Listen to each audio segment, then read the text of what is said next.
Assalamualaikum warahmatullahi wabarakatuh. Kami dari kelompok 5 Fikim Amala akan menjawab pertanyaan presentasi kami yang berjudul akad. Saya Alvina Damayanti sebagai moderator dan teman saya Siti Khalifah sebagai penjawab 1, Kuni Ilma sebagai penjawab 2, dan Muhammad Ilyas sebagai penjawab 3.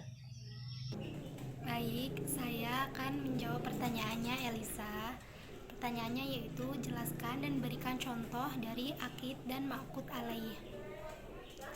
Akid yaitu orang yang berakad. Nah, contohnya dalam akad jual beli misalnya yaitu akidnya si penjual dan pembeli.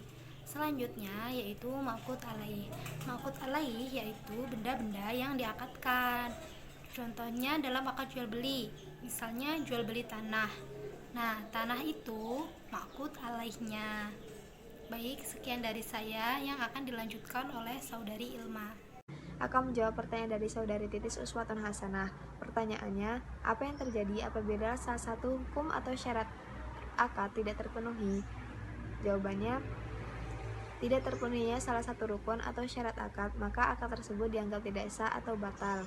Dengan batalnya suatu akad atau akad tersebut batal demi suatu hukum, maka terhapuslah segala hak dan kewajiban yang melekat pada para pihak. Saya akan menjawab pertanyaan dari Saudara Yoga Saputra. Apa perbedaan syarat akad yang bersifat umum dan khusus? Jawabannya adalah yang pertama, syarat-syarat yang bersifat umum, yaitu syarat-syarat yang wajib sempurna wujudnya dalam berbagai akad. Contohnya, yang pertama, kedua orang yang melakukan akad cakap, bertindak, atau ahli. Maka orang yang tidak cakap atau orang gila, orang yang berada di bawah pengampuan atau mahjur karena boros dan lainnya, akad tersebut tidak sah. Yang kedua, yang dijadikan objek akad tempat menerima hukumnya.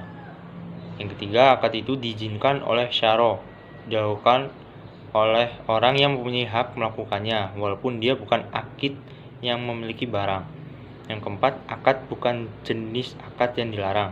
Yang kelima, akad dapat memberi faedah atau manfaat. Yang keenam, ijab harus berjalan terus. Maka ijab tidak sah apabila ijab tersebut dibatalkan sebelum adanya qabul.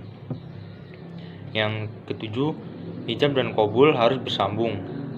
Jika seseorang melakukan ijab dan berpisah sebelum terjadinya qabul, maka ijab yang demikian dianggap tidak sah. Selanjutnya, syarat-syarat yang bersifat khusus, yaitu syarat-syarat yang wujudnya wajib ada dalam sebagian akad. Syarat khusus ini juga disebut dengan idofi atau tambahan, yang harus ada di samping syarat-syarat yang umum, seperti syarat adanya saksi dalam pernikahan. Mungkin itu saja yang bisa saya sampaikan. Terima kasih. Wassalamualaikum warahmatullahi wabarakatuh.